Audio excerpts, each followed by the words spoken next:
Hello everybody, today I'll be going over some Godot tutorial / devlog channels that I think deserves more attention. You can find the links to these channels down below. Definitely pay them a visit and subscribe if you like their content. So let's get started. Sauce is making quality tutorials with great editing. He also makes custom tools and shares them with everybody for free. I personally like the way he's editing his videos. They're very entertaining. Go check them out. Mo mostly makes FPS tutorials for Godot, and I gotta tell you, they're really good. If you're looking for good FPS tutorials, definitely check him out. Spimort is working on his indie game he's developing with Godot. He occasionally posts devlog along with other entertaining and educational content. He also develops a terrain plugin for Godot, definitely worth checking. Melon has some good tutorials on multiplayer in Godot 4, which is very rare, and apparently he's not that tasty, so definitely check him. New Game Dev makes long-form content and gives very deep explanations on how he's developing his game. He's also using C#, which is really cool. He's definitely producing some good content, so definitely check him. Mustache is making Godot games using his mobile phone, which I find pretty cool. He's sharing interesting devlogs, definitely worth checking. Colossus makes tutorial series where he finishes a game from start to end. His editing skills are also great. If this type of content is interesting to you, definitely check him out. And that's pretty much it. Thanks a lot for watching, and take care. Creating online multiplayer games can be suspiciously easy if you're using the right tools. So I decided to write my own for one of my current projects, Pixcarts. I can have 100 player lobbies and write netcode for a car in less than 10 lines. I started dabbling in multiplayer game development in 2017, then in 2018, last year, and again this year. I wasn't, and I'm still not aware of any great Python networking frameworks for games out there, so I started with the basics. In the world of real-time networking, the basics start with socket programming. Python has the built-in sockets library for this, and you can write most kinds of networked applications with it. Although it's often not the most convenient tool for the job, I prefer to work with TCP connections, which means I tell the client to connect to a host and I send arbitrary messages encoded in raw bytes back and forth. Everything else has to be built up from scratch. Every time I've worked on a networked project, I've improved my levels of abstraction to make networking easier. Traditionally, you would pack in your data types and create your own message types with their own interpreters so you could have well-compressed packets. This theoretically allows you to send more messages and to sometimes receive them faster, but this sounded a bit too tedious to do. On my first few projects, I just encoded string messages with text coordinates and other information separated by a delimiter, essentially messaging in CSV. Then I took some inspiration from web development and started sending my messages as strings containing JSON data so I could read it as a Python dictionary with all the values properly typed without much effort. This was very convenient, but also quite slow. I was also using a single connection with a request-response procedure, which is also an idea from web development. This year, I got my regular urge to make Mario Kart Wii. I've spent a lot of time in the game over the years, and I had been playing with the idea since 2017, but this year I finally took it past the prototype. I knew my JSON networking setup wasn't sufficient for real-time racing since I saw ping inflated by 50 to 100 milliseconds, throughput bottlenecked, and a variety of other issues. With that in mind, I decided to test out some ideas for a new networking framework. I had some work experience with HLA, a networking framework developed in the 90s, which is used for simulations rather than games. However, there's an incredibly large overlap between simulations and games, so there were some ideas there that I thought were interesting. I'm sure this isn't unique to HLA, but I thought that the idea of shared predefined objects was interesting. Normally when possible, I like to lean towards some characteristics of stateless programming, where something like a UI element will be rendered and interacted with while not having its own object or memory, instead deriving its current state from other elements. This is oftentimes more convenient to work with in game development since it requires less code. That said, I felt that the The idea of shared objects for networking instead of an update message-oriented approach had tons of potential benefits. Intuitively,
you could have a player object that's automatically networked with arbitrary properties. It'd be extremely easy to work with if you could just update the health or position property and have it synchronized with all of the clients.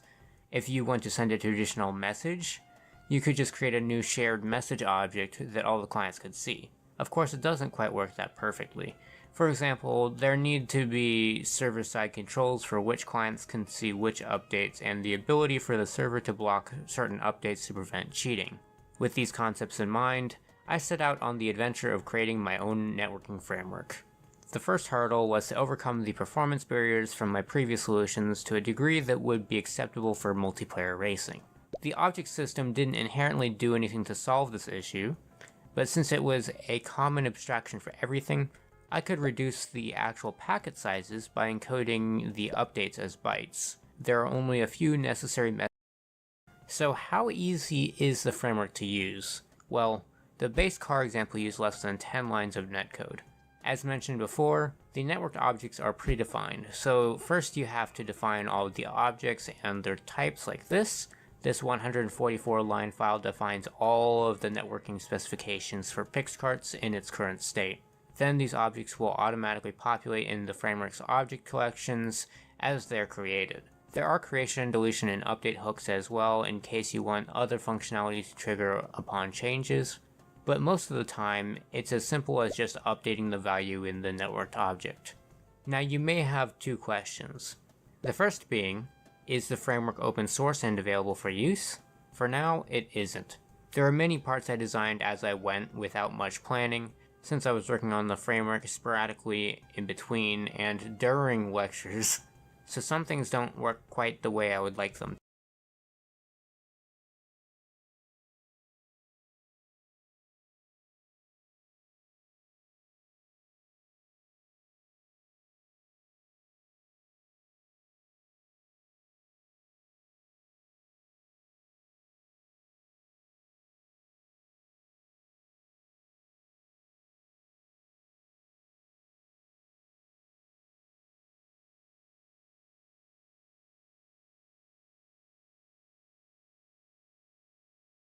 You know, I've put this off for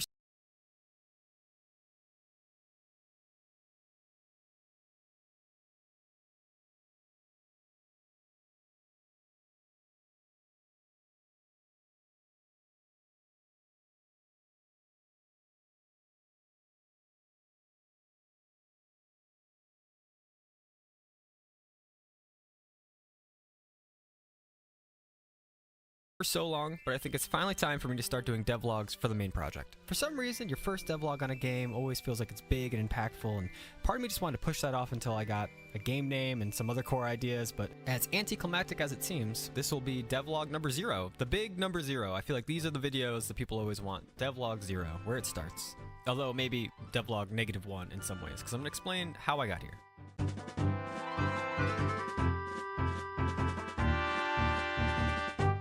So So I was always a music person growing up, and then art when I went into college, but in terms of video game design, that sort of started around 2020. This is actually before I was using Discord, so I don't have logs of this, but a friend of mine who's a programmer reached out for me to help with his art. The game was in outer space, and then I remember you played as a ship, and the first enemy we had, I think, was a sun. Probably gonna say this a lot through this video when we look back at old art, but it's amazing to say how proud I was of some of that old stuff that I think now is really bad. But I think if you're not proud of it, you lose interest pretty fast. At one point, I took it upon myself to make my own boss, so I drew all this stuff and animated and showed it to him, and he was like, I just don't have time to do all that. So the project ultimately fizzled out, and enough time passed that he reached out again for a new project. This one involved a third friend, but I don't think we got very far in this one either. We were all inspired to do different things. I remember thinking I really wanted to do like something Diablo-y or loot-based, but I can't remember what everyone else wanted. It was so long ago now. I remember going long stretches of time with not really sharing what I was working on. It must have been really frustrating. And then I would come out of the woodwork and be like, hey, look, I have rooms, look at this, and doors that open. I think they'd be like, oh, okay. I didn't even know that was the type of game we were doing. Like, it was not very smart. So needless to say, eventually that ran out of steam. And when that ended, I thought for sure this was going to be a break for a while. But sometime near the end of 2020, this friend reached out to me again for a third time to work on a new game, a multiplayer arena shooter called Lithium. I remember he got me in a Discord room with a bunch of other friends, and we played this early version of the game, and from that point on, I was in. This is weird to say. I thought we worked on it for a year, but it looks like it was almost 2 years, from 2020 to the end of 2022. And I remember my pace back then was really slow. I'll show some of the art here, but especially early on, I would spend almost a month without saying what I was working on, and then I'd show him something. It was basically what I could have done in like a week now. Maybe less, honestly. This was one of the biggest growth periods for me, yeah, for art, but also a little bit for game design. I can look back to on some of those arguments or conversations we had about where the game should go and what direction, and I just made so many bad arguments, but you never know at the time until you make the bad game, and then you can look back and go, this is why it's bad. And so now, just for reference, at this point, I've done 0 coding. I've only ever used Photoshop, I've never used Sprite, I've never done tile map, and I've never done sprite sheets. So I have no idea what I'm doing, like when it comes to anything. Man, there is so much art from this time, and I'm gonna dig a lot of that up. But one of the things that I worked on for the longest time was the environment. Because it was all this one multiplayer map, I was trying to draw this detailed cityscape. And for reference, I would never draw this way. I would just draw a tile map and then put objects in. And he even told me at the time, he was like, you should just draw a tile map. And I was like, I don't know what that is, so I'm going to sit here for a month or 3 and just draw this map. I have this pattern, and we'll see it in this, is that when there's a problem, there's something new that you need to learn. Instead of learning the new thing, I'll just take some of the old things I know and then shove them in as a solution and just try to force it. And it's especially true now for code. I try to fight that. So I work on this map for a really long time, and then at some point I also start working on characters and guns. And it's kind of funny, the process that I used to draw and animate guns back then is still the same exact process that I use now. So it's a slow process, but we work like this for probably around a year, where I just do the art and he does all the big brain coder stuff. And near the end of that year, we reflected on what the game might need, and unfortunately, we landed on, and I really pushed for this, adding a single player aspect to the game.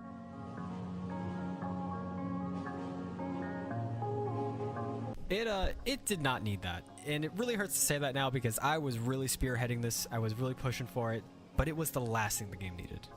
There were some upsides though, in the sense that I got to work on art for enemies and bosses, level design, tile maps, a lot of the things that I know now I learned in this period. It was also around this time that I started documenting the work, so I'd have this folder on my desktop called Work History, and every week I'd put all the art from that week in the folder. It was helpful to keep me motivated, but now it's nice just to look back on, because I can see how long it took me to make things, which is kind of funny. I have some suspiciously slow weeks where it's like, I only worked on a bullet this week. That's 7 days for this one bullet? I don't know. Kind of a weird coincidence that the stuff that would take me the longest would come out around the same time Elden Ring did. And it's sort of interesting to note here that I think this is the dynamic sort of shifts between needing way too much art and having too much art. For the whole entire time we worked on the multiplayer section, it was always we needed more art. Because a lot of the game had already been coded, we just needed to put assets in. Now it felt like the opposite, where we had to code so many new things and the art just sort of had to wait.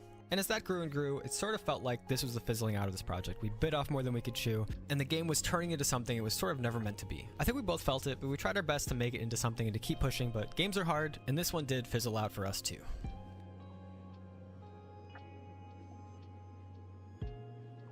While we were taking breaks with that, I worked with a separate friend on another game called Billy the Cursed. And looking back, I definitely forced myself onto that project. He was just sharing where he was, making a fun little game, and I was like, let me do art, I want to help, and that turned into, maybe the game should be this, or the game should be that, and I should not have done that. I wish I had the same wherewithal then that I do now after doing the game jams, because I just wanted to turn that project into another big thing. The more you work on games, the more it is true what people say, that you will overscope everything and you want to make everything bigger and better than it needs to be. I probably only worked on art for it for about a couple weeks, and the idea was just to be a side project and then go back to Lithium. But things sort of fell apart on both ends. Then I sort of felt like I was left as an artist with no means to actually make a game and no coding experience. That's when the friend that I worked on Billy the Curse with suggested that I get into Godot. Oh boy, was that a process. Let me tell you, I hate learning stuff, as I said before, so that first month was probably pretty brutal, I would say. Well, I shouldn't say I hate learning stuff, but there's definitely a process where you're trying to learn and everything fights you. Like, it isn't just learning how to code, it's learning the programming language, it's learning the program itself. I just felt 100% out of my element, and I'm sure a lot of you guys can relate to that. And my mindset back then wasn't even make a game. It was so small. It would always be like, can we get a bullet on screen? Like, not even shoot it. Can we just make a bullet spawn? Like, it was very basic stuff. And I come back to this a lot with the art too. If you can take that small, insignificant stuff and get some motivation or meaning from it, it makes a world of difference. In the timeline here, we're about in 2023. So that sort of sums up the path that I've taken on figuring out that I really want to work on video games. And there's still a lot to cover between then and where the game's at now, but that's why it's called Devlog -1. It's just nice to take a step back and reflect on all the ups and downs over the past couple years. It's kind of weird too to think about how I jumped in and helped as an artist, because I never view myself as an artist. I always grew up with music, but I think I really just wanted to be a part of working on games. Maybe without even realizing it, honestly. Hopefully, if I keep going, eventually I'll get somewhere. But for now, it's pretty fun to make these videos and talk to you guys, so thanks for watching. I'll see you guys later.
you